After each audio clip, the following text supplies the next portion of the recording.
ఇంటి పక్కన పిల్లగాడు ఆడుకుంటానికని పోయిండు. జరసేపటికే ఛాతీల నొప్పి వస్తుందని అట్లనే కూలబడ్డాడట.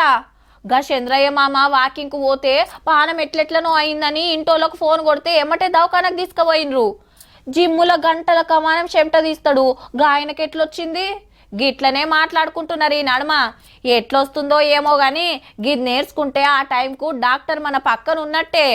1 2 3 4 5 6 సిపిఆర్ ట్రైనింగ్ నేర్చుకుంటున్నారు పట్నం పోలీసులు. గిట్లనే ఛాతీల నొప్పి వచ్చినప్పుడు, మొసమరి వడిపోయినప్పుడు దవాఖానకు తీసుకుపోయే లోపు సిపిఆర్ చేస్తే బతికే ఛాన్స్ ఎక్కువ ఉంటది. This might sound a lot, but you do need to push hard for it to be effective. పోలీసులు ఎప్పుడు పబ్లిక్లు ఉండేటోళ్ళు కాబట్టి వీళ్ళకు నేర్పిస్తే ఆపతి టైంలో అక్కడికొస్తదని హైదరాబాద్ పోలీస్ టవర్ల ఈ కార్యం పెట్టిండ్రు.